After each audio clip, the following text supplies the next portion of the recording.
Good evening. তোমরা সবাই কেমন আছো? আশা করি খুব খুব ভালো আছো। রাই স্টোরি চ্যানেলের নতুন একটা ভ্লগে তোমাদের অনেক অনেক স্বাগত। তো আজকে তোমরা নিশ্চয়ই দেখেছো থাম্বনেলে কবি প্রণাম, মানে আমার মেয়ের কবি প্রণামটা এবছরে কিভাবে হলো সেটাই তোমাদের সঙ্গে এই ভিডিওতে আজকে শেয়ার করব। তো আজকে তো 8ই মে, 25শে বৈশাখ, আমাদের কবিগুরু রবীন্দ্রনাথের জন্মদিন। চারিদিকে রবীন্দ্র জয়ন্তী পালন হচ্ছে, আমাদের সামনের ক্লাবেও হচ্ছে। তো আমার মেয়ে খুব ছোট্ট, আমি ওকে মাস তিনেক আগে থেকে, মানে মাস তিনেক কি হবে আগে থেকে একটা গানের লাইন আমি ওকে বারবার চালিয়ে দিতাম ফোনে, আর আমিও বলতাম। তো সেটাই আমার মেয়ে মুখস্থ করেছিল খুব সুন্দর করে। তো আমার মেয়ের তো বয়স তোমরা জানোই, এই 1 বছর 11 মাস। তো তার প্রথম কবি প্রণামটা তোমাদের সঙ্গে আজকে এই ভিডিওতে আমি শেয়ার করব।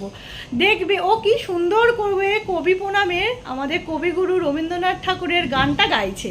তো ও যেমন পারছে সেরকমই গাইছে, ওর যেহেতু বয়সটা অনেকটাই কম, এটা ওর প্রথম কবি প্রণাম। তো সেই জন্য এই ভিডিওটা তোমাদের সঙ্গে আজকে আমি শেয়ার করছি। তো চলো সেই ভিডিওটা তোমাদের সঙ্গে আমি শেয়ার করে দিই যে আমার দুষ্টু কিভাবে আজকে কবি প্রণাম জানালো, তার জীবনের প্রথম কবি প্রণাম। এই ভিডিওটা যেন ও বড় হয়েও দেখতে পায় যে ওর প্রথম কবি প্রণামটা, ওর জীবনের প্রথম কবি প্রণামটা ও কিভাবে শুরু করেছে। তো আমি চাই আমার মেয়ে একটু নাচ গান এইসবের মধ্যে থাকুক। আমার নিজস্ব, মানে খুব ভালো লাগে এটা, আমার নিজস্ব নয় শুধু, ওর পাপারও খুব ভালো লাগে যে নাচ গানটা। তো সেই হিসাবেই দুষ্টুকে একটু নাচ শেখানো, একটু গান শেখানো। তো এটা দুষ্টুকে খুব ছোটোবেলা থেকেই আমরা করি, চেষ্টা করি আর কি যতটা ও নিতে পারে। তোমরা নিশ্চয়ই দেখেছো ওর শর্টস চ্যানেল আছে আরোহী দ্য কুইন, তো তাতে ওর অনেক নাচের স্টেপ তোমাদেরকে দেয়া আছে, অনেক ছোটোবেলা থেকে ওর নাচের স্টেপগুলো। তো সেটা তোমরা দেখতে পারো গিয়ে। তো চলো তোমাদেরকে এখন শেয়ার করে দিই। আর এই ভিডিওটা কিন্তু পুরো দেখবে, স্কিপ করে কিন্তু একদম দেখবে না।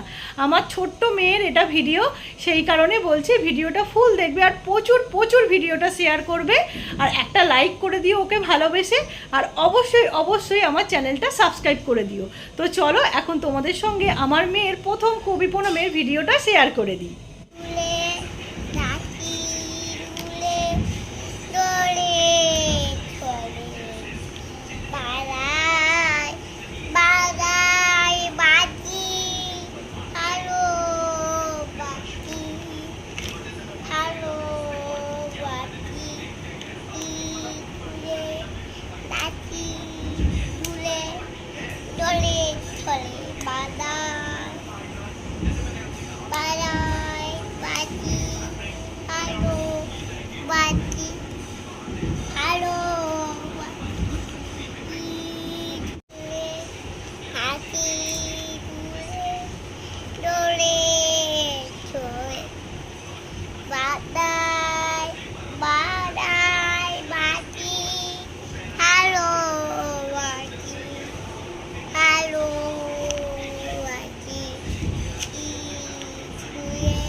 তো তোমাদের সঙ্গে আমার মেয়ের কবি প্রণামের ভিডিওটা ফুল শেয়ার করে দিলাম। তোমরা কিন্তু ফুল ভিডিও দেখবে, আর অবশ্যই কমেন্ট করে কমেন্ট বক্সে জানাবে যে আমার মেয়ের প্রথম কবি প্রণামের ভিডিওটা তোমাদের কেমন লাগলো। আর আমার ছোট্ট মেয়েটাকে ভালোবেসে ভিডিওটা একটা লাইক করে দিও, আর প্রচুর প্রচুর শেয়ার করো, যাতে আমার ছোট্ট মেয়ের কবি প্রণামের ভিডিওটা অনেকে দেখতে পায়, আর একটা সাবস্ক্রাইব করে দিও চ্যানেলটা। তো আজকের মতো টাটা, বাই বাই। নেক্সট ভিডিওতে তোমাদের সঙ্গে আবার দেখা হবে। তোমরা সবাই ভালো থেকো, সুস্থ থেকো, আর এভাবেই আমাকে সাপোর্ট করতে থেকো। আর চ্যানেলটা কিন্তু সাবস্ক্রাইব করতে একদম ভুলবে না।